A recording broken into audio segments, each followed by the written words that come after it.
Okay, so we've done step 1, 2, 3, 4, 5, and we skipped step 6 so far. We haven't configured port security on all of the access ports, but we did do step 7, disabling all these unused ports. But now what we need to do is we need to actually use these 3 ports right here because we have them connected to users. And then we'll do the port security, we'll add port security to these access ports that are connected to these users. So what we'll do is we'll go into those ports. Alright, so we'll say conf t and interface FA0/1. Now it's already been set to access mode, so we don't need to do that, right? So we've already done switch port mode access, so we'll say SW tab switch port access VLAN, and I believe it is 20. Nope, VLAN 10. So VLAN 10. Okay, so and you can see that we didn't have a VLAN 10 and it just created it on the fly for us. So that was nice. So now we've set it to VLAN 10.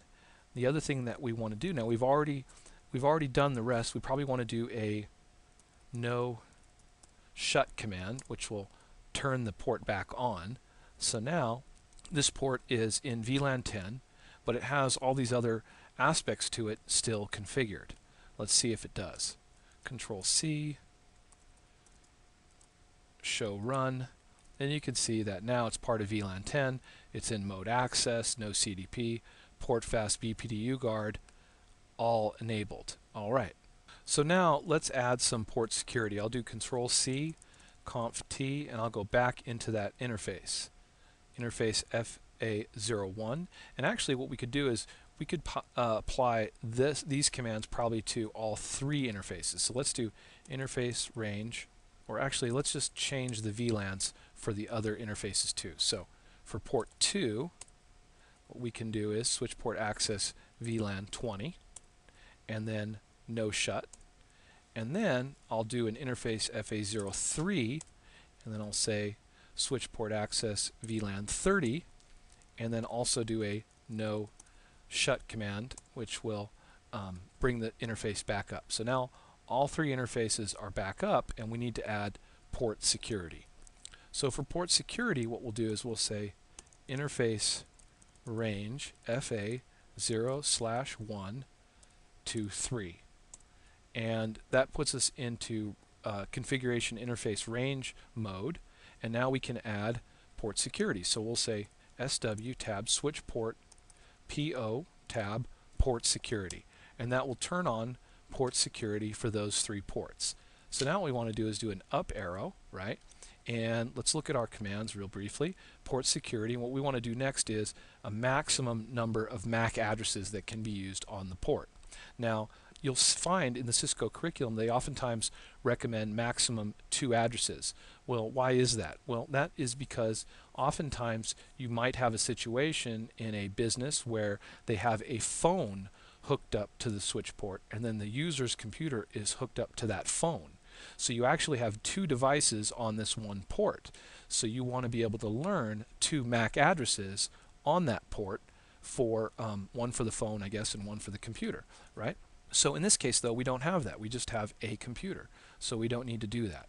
So what we'll do is we'll say port security, and you can see if we put a question mark here, we can see that we've got MAC address, maximum, and violation. So we'll say maximum 1.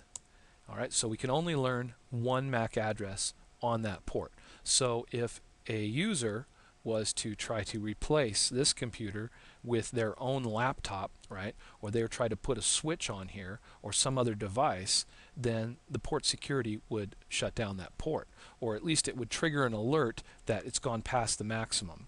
And now we'll set what's going to happen if that happens. If there is an alert and we pass the maximum number of MAC addresses, which is 1, what we'll do is we'll say violation, and then question mark, and then you've got protect, restrict, or shut down. So we'll say shutdown. So switch port, port security, violation, shutdown. All right, and then we'll say switch port, port security, MAC tab address, and we'll do a question mark here, and we'll say sticky, configure dynamic secure addresses as sticky. So instead of us having to go in and manually configure each port with the specific MAC address of the user, we'll have this sticky command which will enable the switch to basically remember that MAC address and basically configure that with the MAC address learned on the port. The first MAC address learned on the port. Okay, so there we go. Now in these commands you can see here that there's also an aging. You can age out that MAC address with this command right here, switch port, port security, aging, time 120. Now with this, what you could do is you could age it out, but right now on Packet Tracer we don't have access to that command. So in other words, if I type in switch port port security and I put a question mark, you can see I do not have access to the aging command. So we can't really do this. But what we could do is we could also maybe try to see if we could add storm control to the port as well. So in case we have an attacker trying to broadcast on the port, we could see if we could actually do that. So let's see if we can do storm control. So that command would be storm control, and let's see if we have access to that. All right. So we'll put a question mark here, and you can see there's storm control. So storm dash control. Let's put in a question mark. And you can see we can set, it looks like we have access to the broadcast storm control. So we'll do that. Broadcast, and then space, and then a question mark, and then the level. And we'll say storm control, broadcast level, and we'll say 75%.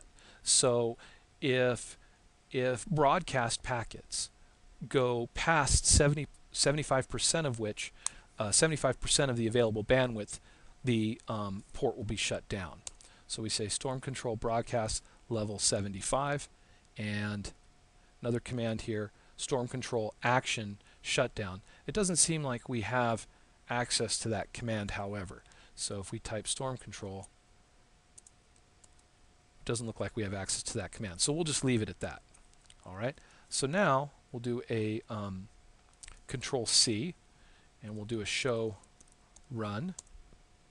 And you can see that on port 1 here, it's on VLAN 10, it's an access port, it's not in auto mode, and it's switch port, port security is enabled, MAC address sticky, no CDP, it's in port fast mode, BPDU guard, and storm control broadcast level 75%. And that is set for ports 1, 2, and 3, right? They're each in their respective VLANs, and all the other ports are basically shut down and are in a VLAN that is not used, and they have everything else turned off. So if they were to basically be enabled, they wouldn't instantly be a vulnerability on the network. So now that we've set up security on our access ports on our switch, let's use some of these show commands just to look at it really briefly. So we've looked at already show run, right? Let's say show interfaces switch port. You can see here port 01, VLAN 10, trunking native mode, but it's not a trunk, so we don't need to worry about that. That's fine. And then some of the other ports, let's say like port 4, disabled, unknown multicast disabled. A lot of the features are off. It's in VLAN 22, which is an unused VLAN. Negotiation of trunking is off. That all looks good. Now we've looked at that before, so not a lot of difference there. Let's do a show VLAN command. In our VLANs, you can see we now have VLAN 10, 20, and 22, and we have VLAN 30, and we can see that we have ports applied appropriately. Now, what we still have our gigabit ports, which we're going to use for trunks in VLAN 1, and so we're going to need to change that, right?